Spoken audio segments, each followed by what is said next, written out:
Hello, Flosstube. It's Beth, and again, we are going to start working on the Inchies project by Kathy Rees of Needle Delights Originals and or Designs. I'm not sure what she goes by.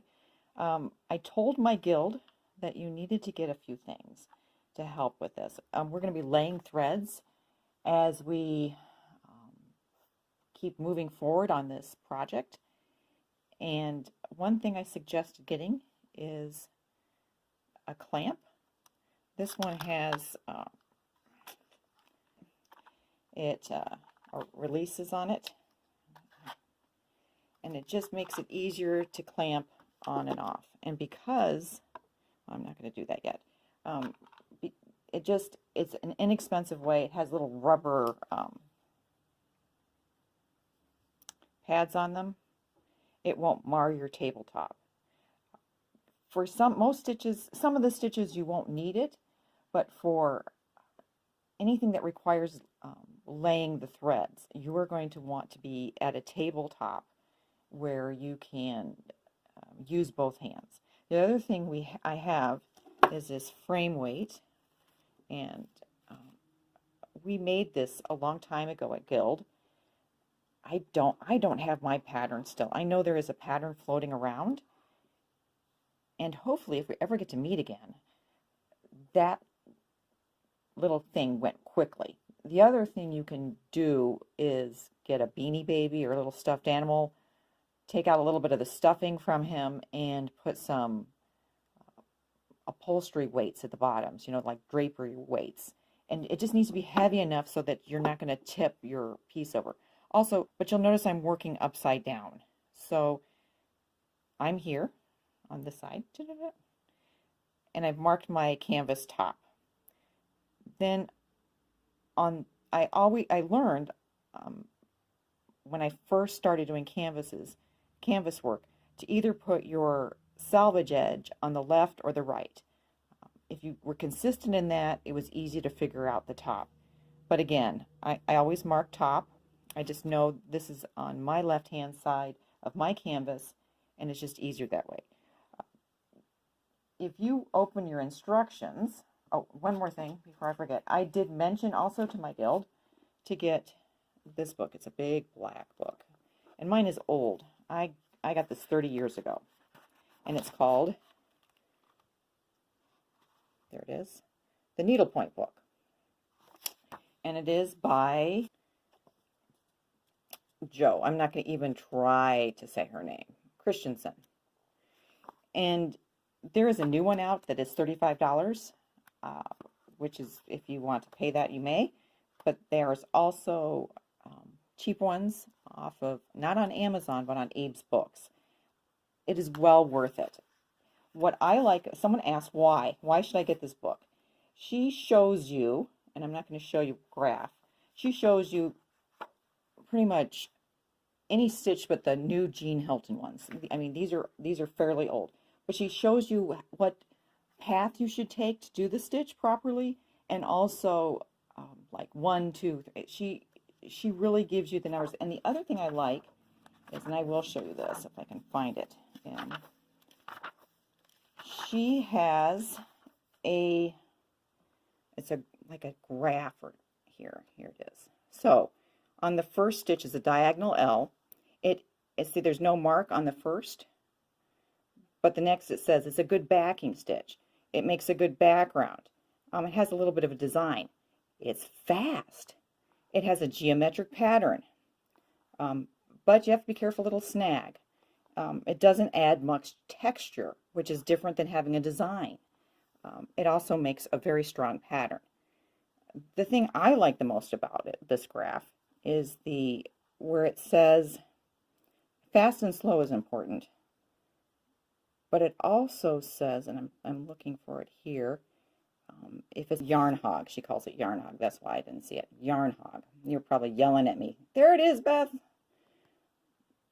So that way you know if you're working on a project and you need a background stitch, or you need a stitch and you only have so much thread, you might say, I need more of this. It is not, I want to do the stitch, but it's a thread hog. I am going to need more.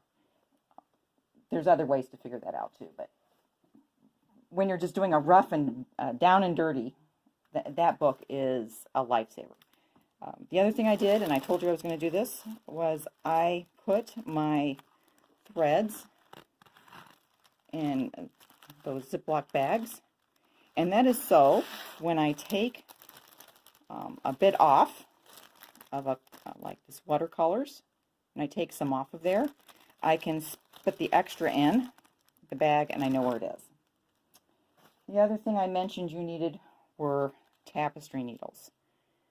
So you're going to need a very big needle for the watercolors, which is going to be our first thread we're going to use. So we're going to get started, and if you look on page 3, I'm going to have you read that yourself. Oops, sorry, bumping this. But she tells you where to start. So do read page 3, but at the very top she says, before you begin to stitch, do not pre-cut your watercolors into individual lengths. And then she explains why. And it is because you want to be able to manipulate the threads. We're going to start stitching from A1. She has like a master chart on page 2. I honestly never really referred to that when I did my practice Inchies piece. But it's nice. If you need to look at that, it's a nice chart to have around. She does say you're going to leave 2 threads between the squares. So I advise completing each square as you go. If you skip around and then you make a mistake, I hate to rip. I really do. But you'd have to if you got off. So she also tells you to separate the watercolors.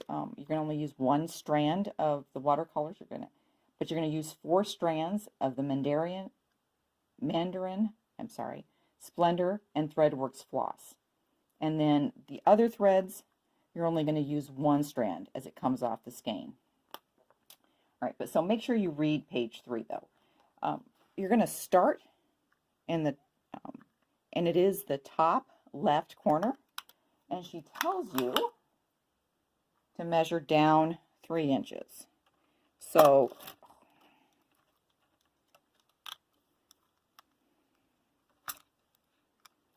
you start, I start at the edge. I have a needle, it's a thread counter. I don't know where I got it. I've had it for a while. And there's 3. And I put my needle in. And then you're going to go from that point, you're going to go 2.5 across. And there you're going to start. Now if you'll notice on my canvas, I did this once. And I didn't think I got close enough for you to see the stitches, so I ripped it all out. So we're going to do this again. All right, so hopefully this is in the viewer. Now, I'm going to try to make this, oops, a little too close. Hopefully I can edit some of this out. All right, so the first square is A1.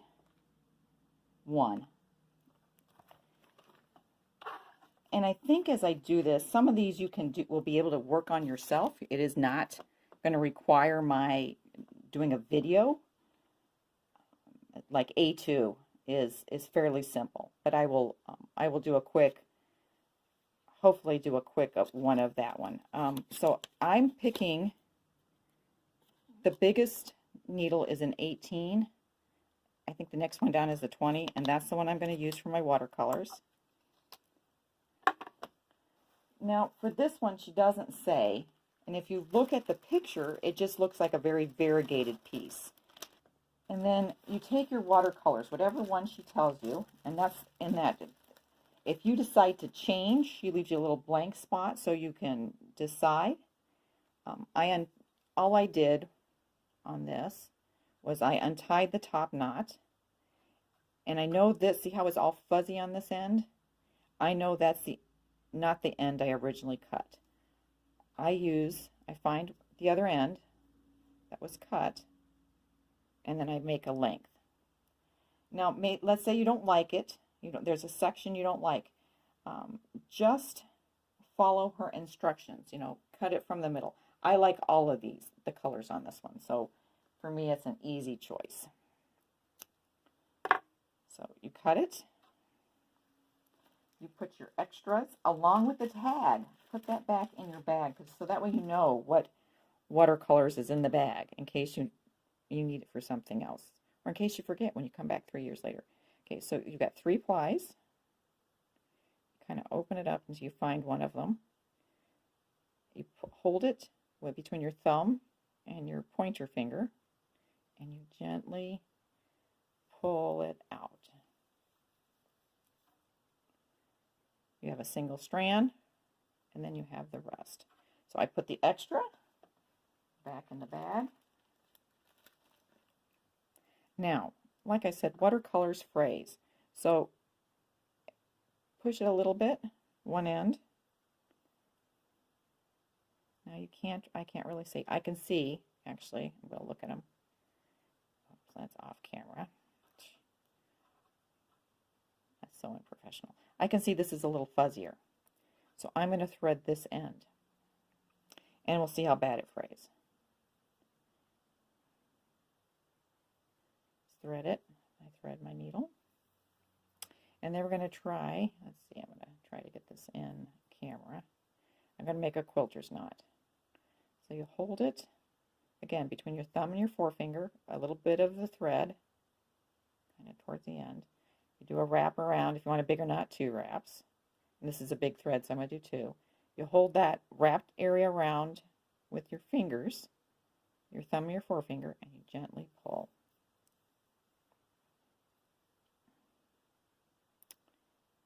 And there you go. So here's my starting point. I think I need, well, hopefully it'll be in camera. So I'm looking at the chart. It is, I'm going to show you the one I did before. So if you look at this red, white, and blue one, we'll discuss borders when we get to them. But you can see there's open spaces. So you really want to drag your thread behind these threads that are going this way. So it leaves more open canvas. I don't know any other way. I mean, you're actually, when you're stitching, you're dragging it across there. So it does leave holes. If that really bothers you, you can go find some beads and add them to there, which would actually look spectacular. So it's about, I know it's 16 stitches across. So, and I know if I look at my chart, there's one thread before I start my stitching. So there's the one thread right there. And my stitches will start here. So I want to go one more down, kind of go across here. And that's where I'm going to put my waist knot. It's not an away waist knot. It's a waist knot because it's going to be, I'm going to waste very little. All right. So, like I said, there's one down. Okay. There's one thread down.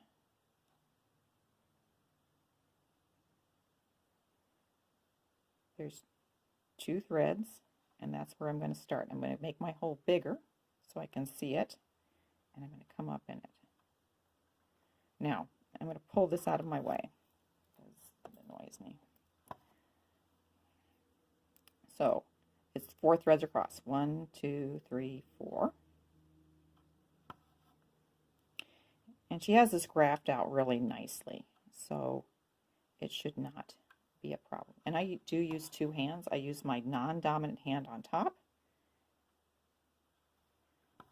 And you do a cross. You go up and down. And that is why, see that one top? If you, move my light so you can see better. Can you see that better?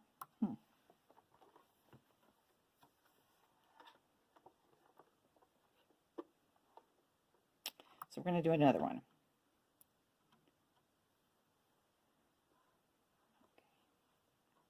Move that. I'm going to move my camera back. Excuse me while I jiggle. All right, so there I start. So it's 1, 2, 3, 4 threads over.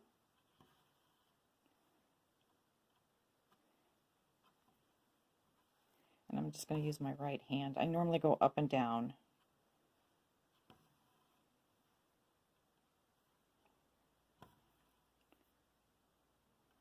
So if you had started exactly, it doesn't really matter, I bet, because she gives you plenty of canvas.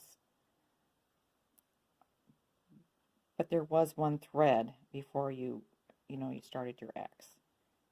So if you just follow her directions, I love how this thread variegates. 1, 2, 3, 4. I have to count.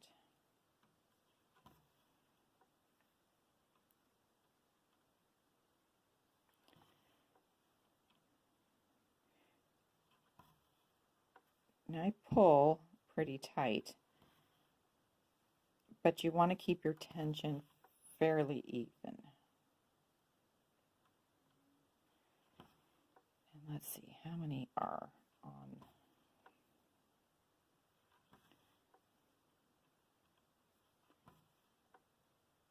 My hand keeps making it go in and out of view, so.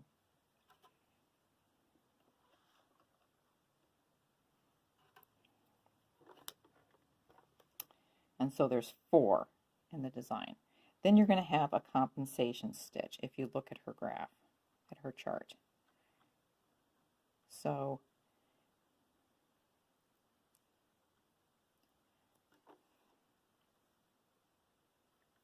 comes up there. I look at the graph and I say I've got 2 threads down. See, I'm looking at my stitching, and I think I need to look at the camera and see how this is stitching up. Now, 2, 3, 4, but I can't do that. Sorry, ladies. Again, a novice floss tuber. So I want to get to the other side so I can show you the other compensated. This stitch is really, look, I made a mistake. I went 1 too many. Either that or I made a mistake here. 1, 2, 3, 4. No, that's right. That's wrong. You guys were probably yelling at me saying, Beth, you did that stitch wrong. Rip it out. I actually know I did that several times on this stitch when I did it originally, and I would find it when I was coming back. Now, like I said, watercolors phrase. So going back through your canvas like that is really rough on your thread. So here's this 1, 2. If I could count to 2, I'd be good, right? Okay, here we go again. I actually prefer to do two-handed, but see, I missed that one. Okay, don't tell anybody, but I'm going to do a no-no. You didn't see that. All right. 1, 2, 3.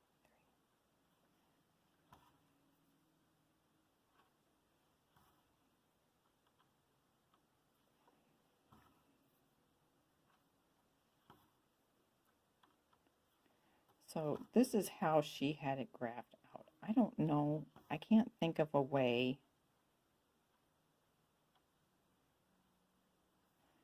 to make it so your thread, you don't have dragging with this stitch.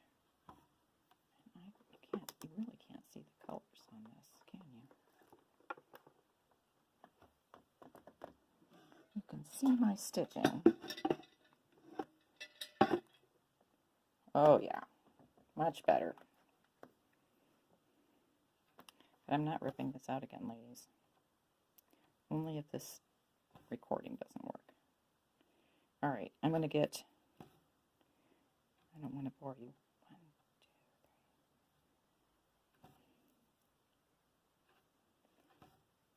But fast forward through this.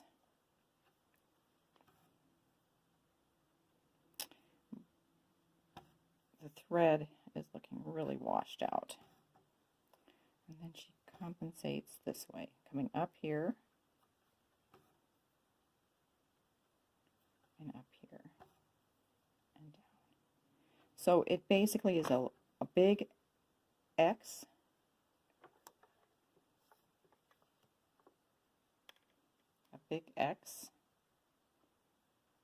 cross stitch, elongated, and then a top bar. So it looks like a little star. And then this thread will be caught underneath. Now when I go to finish this,